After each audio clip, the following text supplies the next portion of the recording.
Basta wag niyo kasing wag niyo pitunin si Belgium. Pinipito niyo kasi si Belgium eh. Pinamali ko naman kasi Ate Janet, alam mo nang pagod yung tao, ginagano mo pa. Di nakagat ka ngayon.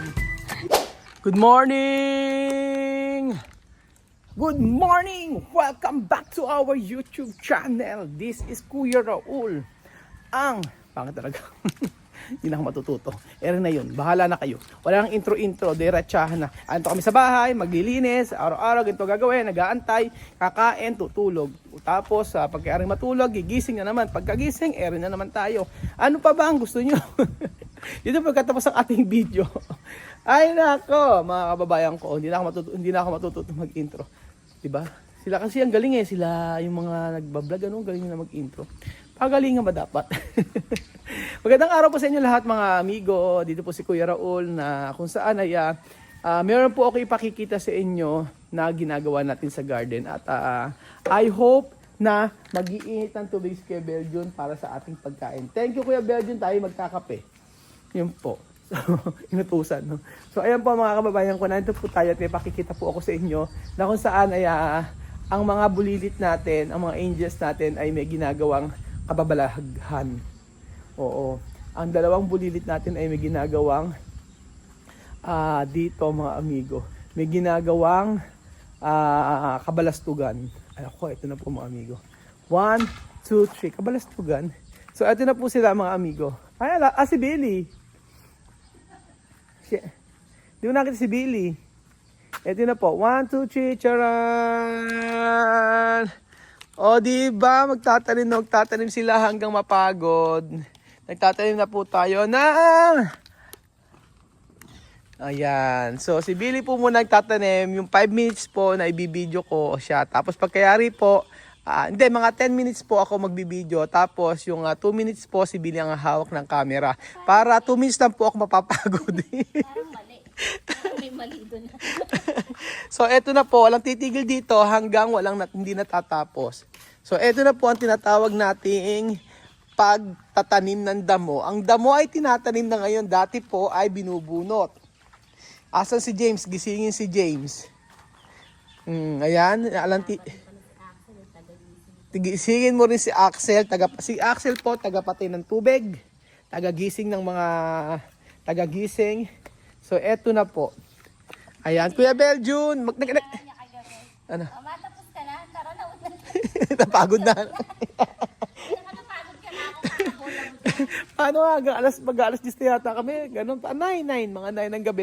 Nagtatanim-tanim sila. O, ayan. Tapos, kasama namin si James. Sabi ko kasi marami dapat na nagtatanay. Yung mga 10. Tapos, ayan. Ngayon po, eto na yung last na to. Oo. Abay, sabi kong ganun, meron kasing, yung nagbebenta ng, ito makinig kayo, yung nagbebenta ng Progress, tsaka Bermuda, sabi niya, dapat daw tabi-tabi. Ganyan, dapat daw tabi-tabi. Ayan. Dapat daw tabi-tabi, ayan. Dapat daw tabi-tabi pagka nagtatanim. So, ang dami namin nakuha sa may 15 square meter na Progress. Sabi ko, dapat, kung susumahin mo lahat to, yung 150 square meter to, itong lupa na to is 150 square meter. Yung 150 square meter na to, ita-times mo yun sa 150. So, yun yung babayaran mo. Sabi ko, sobrang mahal. Plus, yung magtatanim pa na 15,000 pesos. Sabi kong ganun, sobrang mahal. Damo lang naman ang itatanim. At sabing ganun, dapat dikit-dikit daw ang pagtatanim. Sabi ko, makapag-aantay naman. Kasi pwede naman mag-abot-abot yan. So, galing-galingan si Kuya Raul, bida-bida si Kuya Raul, nasunod ang sa akin para makatipid. Abe, ang gusto, ganun pala dapat, para makita ko daw yung talagang magandang agad, kung ilang square meter yung nandoon, kung ano yung nandoon, ganun din yung gagawin. Dati nagtatanim na nga kami ng ganyan, kaso nga lang, syempre, hindi namin pinagtatabi-tabi, hiwa-hiwalay lang. Opo, di kami bahala na magparami. Imagine, okay naman ang itsura, ayan. in the future, magiging marami na siyang dahon-dahon na yan. O, di ba? Hindi naman siya apurahan eh. Ang buhay ba minamadali? Siyempre, hindi naman. Di ba? Ang success ba minamadali? Siyempre, hindi naman pinaghihirapan. So, maghirap muna ang mga damo. Bahala na sila magdikit-dikit dyan. Ayan na. Asa sige ang Pogi, pagtanimin natin si Kuyang Pogi. Ayan. So, andito si, teka lang, ayan na si Billy. O, ayan. 5 minutes na po. Tabi ka dyan, baka ikaw mapagtamnan ko. Sorry po, yung mga amo po natin talagang maiinitin ang ulo ng mga yan. Huwag kang mag-alala, meron kang bale. Ikaw pa ina-action. Hindi ka pa ngangawit. Ayun, nag-aano sa akin. Sabi ko, anak, Hindi ba na? Uwi-uwi na siya dito sa Makapo. Abay, alas 9 na, ano? Abay nila. Kasi nga po mga amigo, kailangan itanim to. Pag hindi po na itanim to, pag hindi na itanim hanggang bukas, maninilaw siya. So pag nanilaw siya, matetegi. Ganun po mga amigo. So andyan po. Kuya Belgian! Ba't nag-aaway kayong dalawa ni Belgian kagabi? Ba't nag-aaway kayo? Ikaw? Hindi nga ako nakakatulog. Naku, bakit naman? Nakasiya ako kay Kuya. Ano ba kasi ginawa mo, tapikon? Pinagtawanan ko nga. Oo. Sabi ganito-gantong layo. Di ba sabi mo ganyan? O, ano sabi mo? Sabi, tawa lang ako ng tawa. Nagalit. Nagalit na sabi ni Belgian. Napapagod nga daw siya eh. Ano pagod? Kasi nga kailangan mo mag-ano Kuya Belgian, kailangan mag-stretching. Ganoon. Oo, nag-away po si Belgian at saka si Ate Janet. Nag-away. Ano ba tawag doon? Parang nagtampo lang si Kuya doon. Paano ba magtampo? Ay, napapagod ako eh. Ganun sabi? O, ibig sabihin nga nagagalit si Kuya Belgian. O, yun. So, ayan. Ilan na ba yung ilalagyan natin? Konti na lang naman O, 1, 2, 3, 4, 5. Kasyang-kasya na to. Alam mo, sabi nga sa akin na nagtitinda, biling ko nga daw yung 150 square meter para tabi-tabi daw. Naisip ko, alam mo kung magkano, 150 times 150, ilan ba yun? Siyempre, hindi natin alam kung ilan yung 150 times 150. Bili ilan? Kung talagang 150 times 150. Sa lahat, mathematics, basta nga ako dyan. Billy, 150 times 150. Pwede drawing ko na to. Computein mo, bahala ka. Kailangan makompute mo sa ano. Okay, 150. Lagyan mo 151. O, 1. 50 tapos 150. Oo, times mo. Eh, Diyos ko, times pa. Wag na nga. Wala na yan. Yun nga, ayaw na ayaw ko. Yeah, no, Tangkuha nga ng remote. Ano, kahit yun. 150 times 150. Kailangan masagot mo ang 150 times 150. So, ayan mamaya. Na lang ako. Ikaw magtatanim. Hindi kaya ako na lang kaya muna. O, hawakan mo muna yung camera. Oh. Oh. Baby ko na naman ako. Tapos mamaya bili ko na dito. Hindi, totoo nga. Joke Oh. lang po yan. Mga amigs. Oh, marunong ka ba magtanim? So, ganyan lang naman siya. Yung nagtuturo siya pero mali pala yung pagtatanim niya. Ayan, ganyan lang naman. Ay, kailangan pa yung galing. Mahirap pa. Oh, di ba? Yung sabi ko sa iyo eh. Mando ka sabi, mano ka lang madali. Ate Janet, ayan na yung ating mahiwagang haring araw. Basta wag niyo kasing wag niyo pikunin si Belgian. Pinipikon niyo kasi si Belgian eh. Kasi naman, ikaw naman kasi Ate Janet, alam mo na pagod yung tao, ginaganon mo pa. Di nakagat ka ngayon. Diba? Ngayon alam mo na. Hindi, nangangagat yan si Kuya Belgian kapag ka napipikon. Alam mo naman pikon yan. Ilang beses na babiling napikon yan? Ay, madami na. Kaya lang, bala ka dyan. Kasi naman pinipikon mo yung tao, ilang beses na napikon sa'yo yan. Kahit yung mga tauhan natin, napipikon mo, sa totoo lang. Kaya nga sanay na nga ni. Ayan na naman Eke, lokal-lokal babae. Samantalang pag sila nagbibiro, Oo. Pero mga napipikon. Yun na nga lalo eh. na si Kuya Belgian, pikon niya. Lalo na kapag... Isipin mo na lang kasi... Mapagbiro din si Kuya Bel, kaya lang. Kailangan pipiliin mo yung biro mo kay Belgian. Kasi nanunuwag yan. Sabi nga nila, biruin mo na ang lasing, wag lang ang bagong gising. Kaya lang pagod yung isa. Biruin mo na ang laseng, wag lang ang Sige, umayos ka. pikon. Parang nakakapag-enjoy naman yung magganito magtanim. O sige, Ate Janet, umalis ka na dyan. At kaya na daw tapusin ni Tito yan. Naku, parang ayoko na. Magkakape na nga ako dyan. Yan ang sinasabi ko sa'yo eh. Oo, Ate hinihingal. Janet, ano sabi mo? Magtitimpla. Kape. Hoy, nagdala ako na. Kanya na itlog yung sunny side up. Ay, meron nga dito. Sige na, pagtitimpla namin kayo ng pagkain. Kasi ang babae talaga ang mga mahihilig magtanim-tanim. So nagdala ako ng Spanish bread na galing sa Hola. Oo, Spanish bread. Tapos Spanish bread dyan. sige, diyan kayo magaling. Spanish bread at saka itlog na nilaga again. Plus kape. Sige, Beljun. Ewan ko, may ginagawa sa Dapat tabi-tabi pagka ano. So kailangan walisan. tabi-tabi niya. Konti na kaya nga nilawakan na Ano? makikita yung mga lalagyan. Kaya nga, dapat, tapos yung mga plastic, tatanggalin to.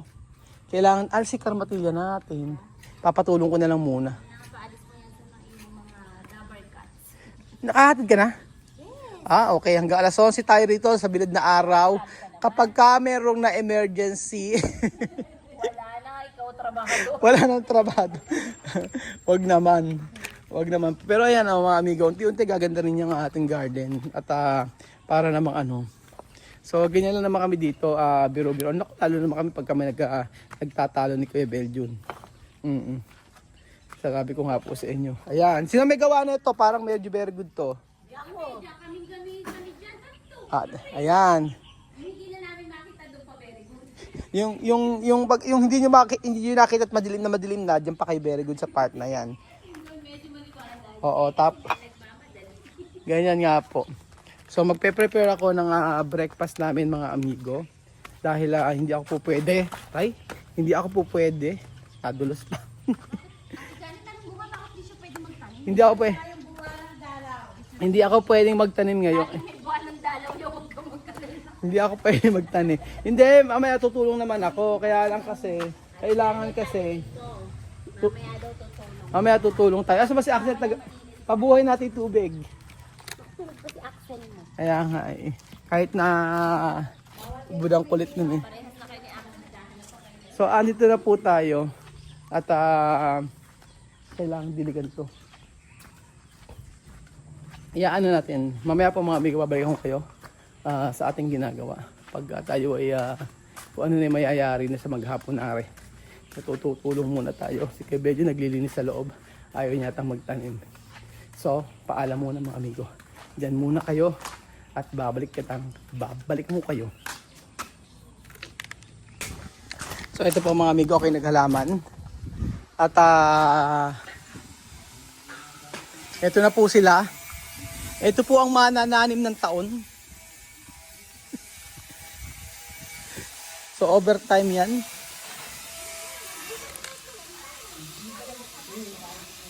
Habang nagtatanim, mag-aaway sila.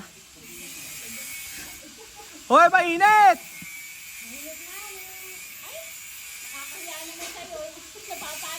Napapagod ako, kainit.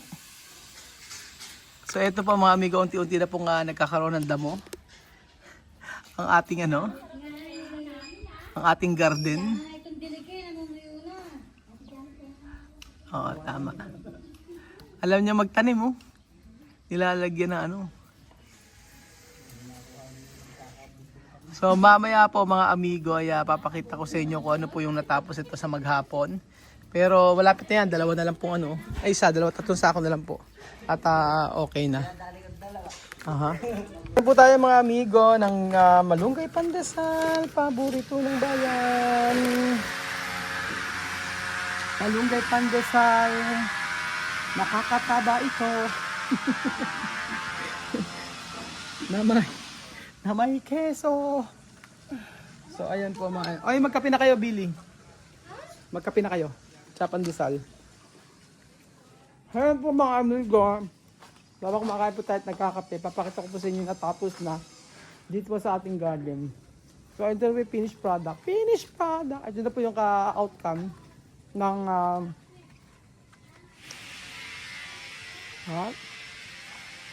Well, na ito lang. Yan. Okay na ako. sa isang tinapay na ito, tsaka kape. Ngayong gabi. Tsaka pipino.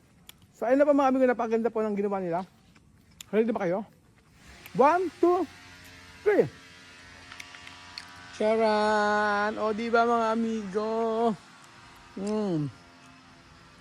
Nagtagumpay po ang ating mga Carabao grass. Medyo parang mamamatay nata siya. Pero hindi, basta kailangan daw tigmakin siya. Pero okay na ako dyan. So ilang weeks lang yan. For sure po ay magiging ano na yan. Magiging verde na. Pero happy po ako mga amigo sa ating garden na ginawa. Ayan po. Tingnan niyo po. Happy ako sa ganyang itsura. Meron pa tayong aayusin. Pero right now, masaya na ako dito. At hayaan mo natin magkaroon ng ano yan. Magkaroon ng maraming damo para maayos natin yung, para maganda tingnan. And then, ito ang ano natin gagawin mga amigo. Ito ang plano ko talaga dyan. So, gusto ko maglagay dito ng kitchen. Kitchen na naman! Hindi, gusto ko parang bar counter dito. Ayan. Pero hindi pa naman siya ngayon. Bar counter, tapos may kitchen dito, pwede magluto. Ganon. Yung alam yung kay Mami Will ng Thailand. Ganon, gusto ko ganon. Tapos, nasasaraduhan din siya. Para paghahapon po or pagkatanghali, dito yung para maging opisina ni Weng. Opo, ayoko kasi paglutuan talaga ng mga prito-prito, syempre, hindi maganda. Diba? So, ayan po mga amigo, thank you so much po sa panonood ng episode na ito. At tapos na po ang bahay na ito. At kaunting-kaunti na lang. Ayoko kasi ipakita lahat ng mga natapos. May mga natapos na po. Gusto ko makita nyo ito sa Bay House Tour. Opo. Pero right now, hindi muna ako magbablog sa loob ng bahay. Abangan nyo lang po yung sa house tour natin, yung pagtatapos po. Para at least meron naman kayong aabangan. Para ano yung huling sa gate papakita ko sa inyo. Pero yung sa loob ng bahay wag muna kasi meron talagang mga nilagay doon at mga nabago. So yun po mga amigo. Oh, ayan na po ang ating garden. Ang sosyaling garden dito po sa ating